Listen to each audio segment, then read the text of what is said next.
Alors, mesdames, mesdemoiselles et messieurs, bonsoir et bienvenue. Je sais que je vous ai manqué, mais je suis toujours là. Alors, jusqu'ici, nous n'avons traité que de la logistique, démarcation conceptuelle, but, objectif et finalité de la logistique. Mais il convient dès aujourd'hui et maintenant d'entrer dans le vif et dans le fond du sujet. Et c'est là que les vraies choses vont commencer. Il s'agit de décomposer la logistique dans toutes ses particularités, les éléments et les parties qui constituent la logistique. Pour ce faire, je vais vous présenter dans un premier temps la perspective fonctionnelle de la logistique. Il s'agit tout simplement d'identifier et d'analyser, d'expliquer les différentes parties qui forment la logistique. Et plus tard, je tâcherai dans un second temps de vous présenter la perspective procédurale. Du point de vue procédural, il s'agit tout simplement d'analyser, d'examiner et de présenter aussi, n'est-ce pas, les différents processus et activités qui existent à l'intérieur du système logistique.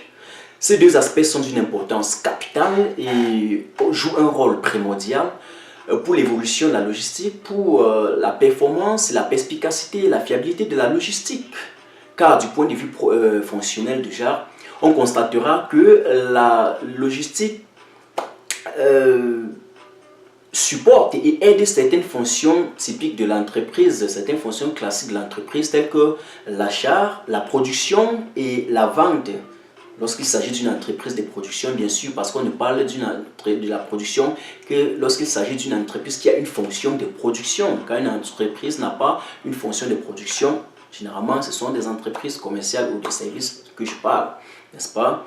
Et du point de vue procédural, on a affaire tout simplement à tous les processus et les activités qui concourent, n'est-ce pas, à la réalisation de la performance logistique ou bien qui contribuent au succès et à la réussite de la logistique.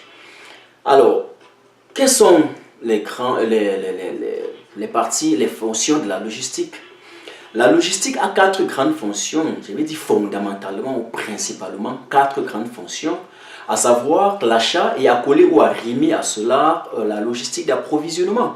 Ensuite, la logistique de production qui est chargée ou bien qui se consacre, n'est-ce pas, des activités de planification, des processus d'exécution et de transformation. Après, nous avons la logistique de distribution qui entre en jeu après l'achèvement de la phase ou bien de l'étape de la production, n'est-ce pas, et se charge tout seulement de la distribution des marchandises ou bien des produits finis vers la destination finale ou bien vers la clientèle. Ça peut être des grossistes, des détaillants ou même un consommateur privé comme vous et moi par exemple. Oui, c'est un peu ça. Et enfin, nous avons une autre fonction. Une fonction que beaucoup d'entreprises dans le passé ont négligée.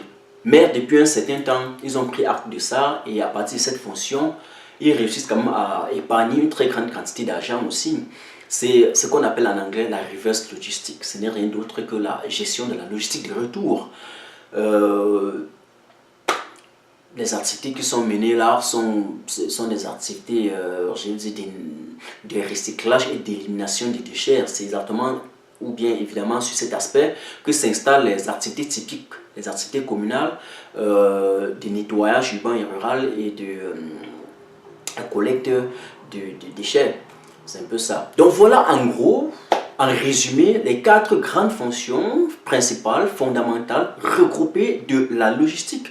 Mais aujourd'hui, nous allons tout simplement nous consacrer de la première fonction, à savoir l'achat et l'approvisionnement.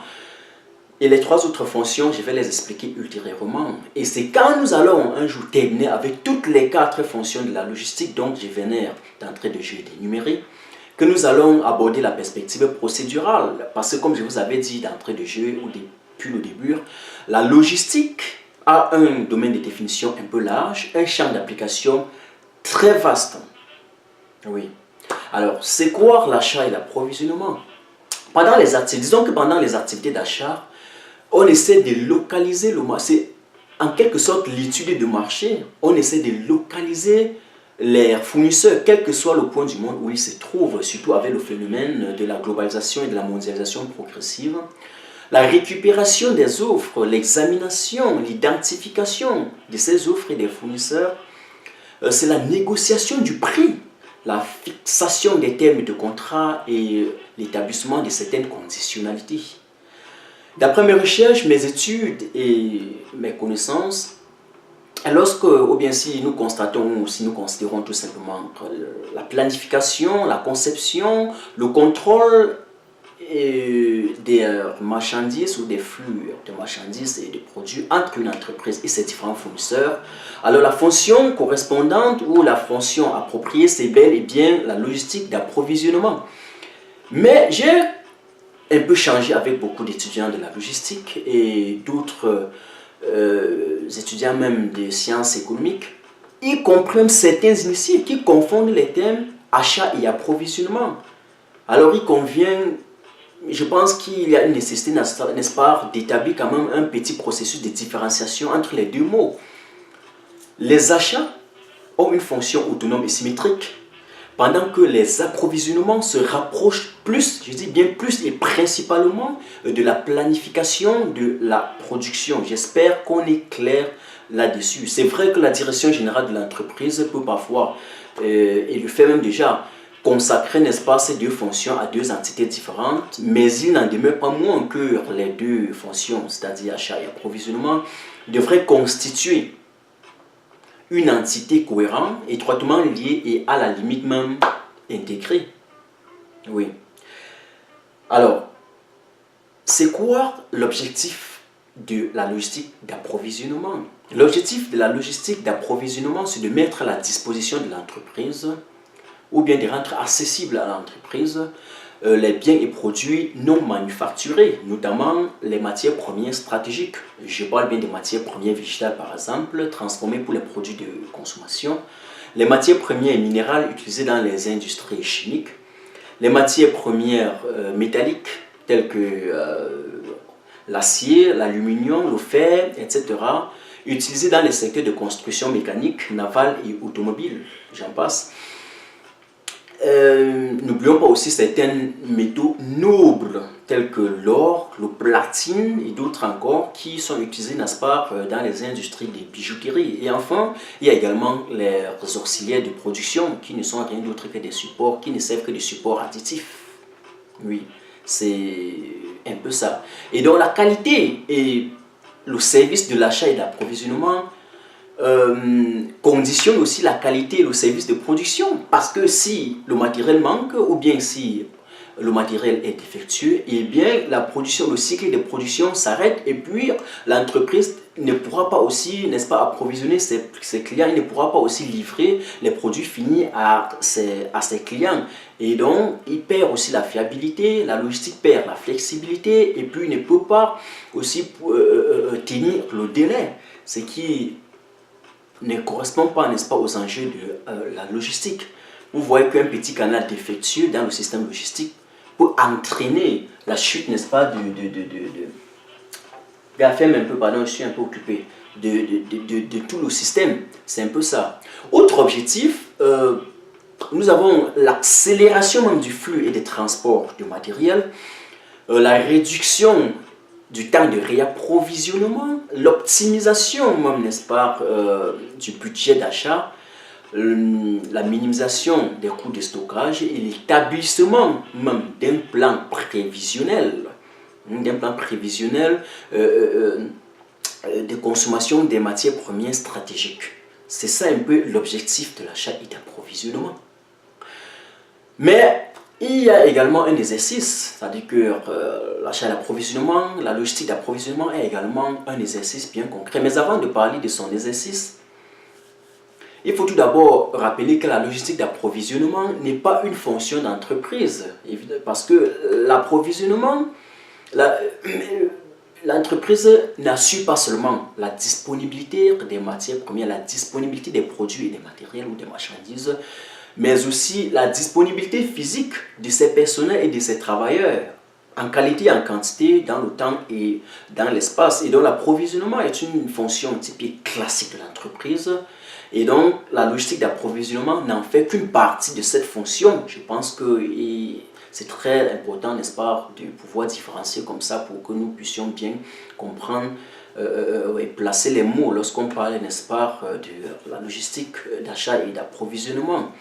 Alors, de ce faire, elle doit identifier et déterminer le besoin et se charger, n'est-ce pas, de la réception et de l'inspection des marchandises entrant, régler même les problèmes liés au stockage, les risques de stockage et les flux au transport interne des marchandises. Une entreprise peut alors décider, transmettre ou remettre la responsabilité pour la livraison de ses matériels, de ses produits à ses fournisseurs. Et dans ce cas, il a moins de tracasseries et une très petite marge de contrôle. Dans le cas contraire, elle peut aussi décider, prendre aussi elle-même en charge la responsabilité et assurer la livraison de ses marchandises, c'est-à-dire prendre tout en charge, les frais de transport, etc., tous les risques liés. Mais ce qui est sûr, dans l'un ou l'autre cas, tout dépend des termes de contrat fixés à la base et des conditionnalités. La marge de contrôle des flux ou des transports de marchandises et des produits est réglée par la Chambre de commerce internationale qu'on appelle en anglais Incoterms, International Commercial Terms. N'est-ce pas, cette Chambre de commerce internationale établit les clauses commerciales et fixe les lois, n'est-ce pas, qui régissent les droits et les devoirs des uns et des autres et détermine qui, entre le fournisseur ou l'entreprise ou bien le client et le vendeur, doit se charger, n'est-ce pas, des frais, doit porter les frais de transport.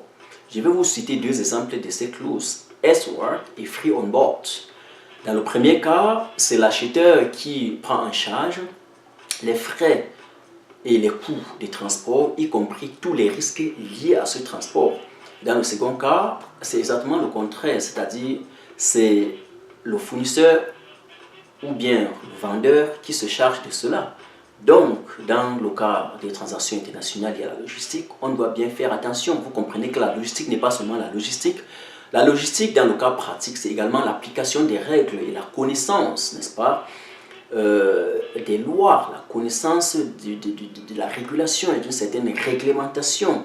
Et donc, ça implique beaucoup de choses. Mesdames et messieurs, voilà en quelques minutes expliquer la fonction d'achat et d'approvisionnement.